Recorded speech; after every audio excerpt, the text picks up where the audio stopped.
Hey, how you doing, ladies and gentlemen? It's Arthur Wilson III, and I'm back here to talk to you about two things real quick. One, I want to talk to you about, how to build a good fortress. And the other thing I want to talk to you about is listing. You have to have a good list. If you have a good list, you can do a lot in this industry. But the first thing we're going to hit on is your fortress. And to break down the fortress, I'm going to use the three little pigs as an example. Okay? If you know the story about the three little pigs, they all had houses and a big bad wolf. Now, the first little piggy had the house of hay. And the big bad wolf came, he huffed and puffed, and he blew that house away. Now, the second little pig had the house of sticks. And the big bad wolf came, he huffed and puffed, and he blew his house down too. Now, the two little pigs, they ran to their other little piggy, the third pig, the most important pig. This pig had the house of bricks. Now, the house of bricks, strong foundation. Why? Because it's bricks. The big bad wolf huffed and puffed and he blew and blew until he couldn't blow anymore. And guess what? He did nothing. He did nothing because the house of bricks was strong. It had a solid foundation. And that's what, we in this industry are trying to build, a solid foundation. And our foundation is our downline. We need a strong downline in order to, succeed in this world. And most of us right now, we starting off with that house of hay.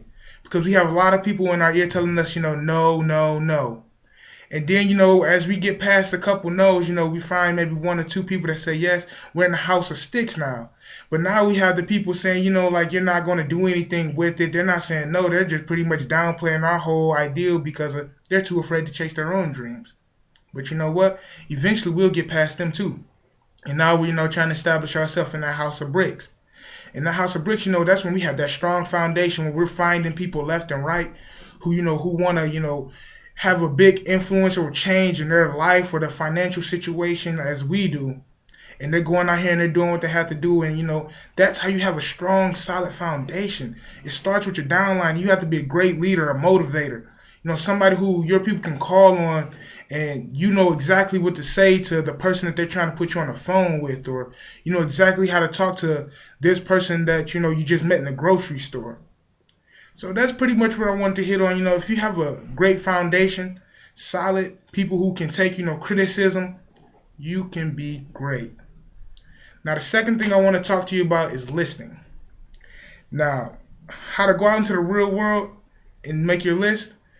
First thing you have to do is make a list of all the people you know, starting from doctors, lawyers, neighbors, dentists, friends, family.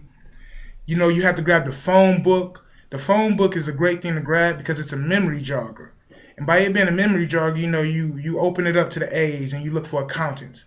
And as you look for the accountants, you see that, like, oh, okay, I have an uncle who's an accountant, or my mom has a friend who's an accountant, or, you go to ends and you see nurses. And now you're thinking about people that you may have went to school with who became a nurse, or, you go back to D's and you're looking for doctors. And now, you're thinking about all these people who that are these things. People with authority have the greatest influence on people. So I just want to leave you with that. And then, the first people on your list will have to be the people that that had the biggest influence in your life. That is always the first people on the list. The second people that you will want to put on your list, these are the people that can go out here and hustle and go get it. These are your hustlers and go-getters. The people who are determined to, not just let one know or one person that's telling them what they want to hear, discourage them. The third people on your list will have to be your peers, your co-workers. Now, these are the people that you see on a daily basis.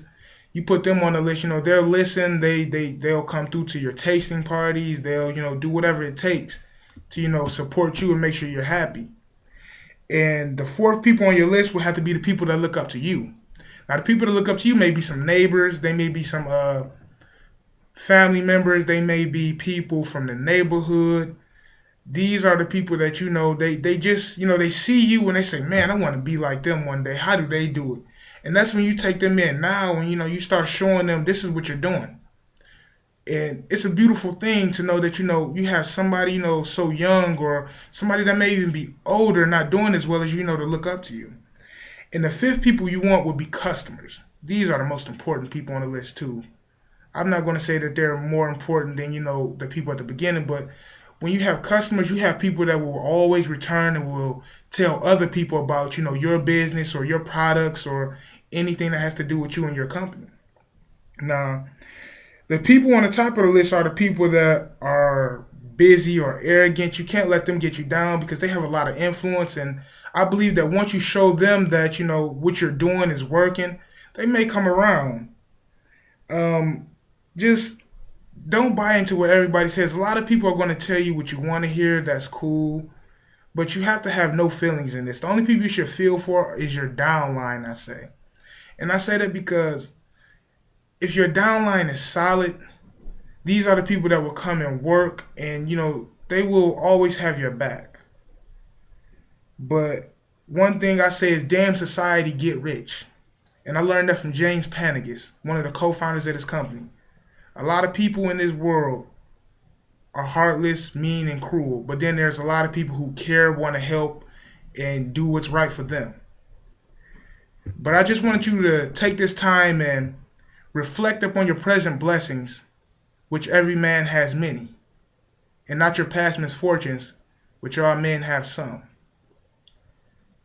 And with that being said, contact me. You can contact me on my email at arthurwilson08@gmail.com. That's ARTHURWILSON08@gmail.com. Also follow me on Twitter and Instagram at Arty45.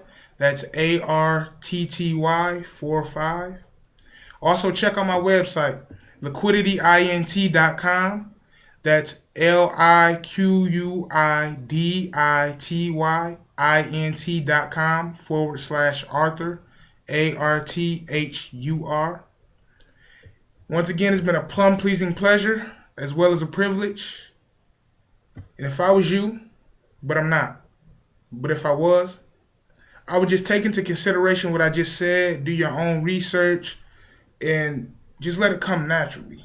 If you need me, just contact me. Have a blessed day.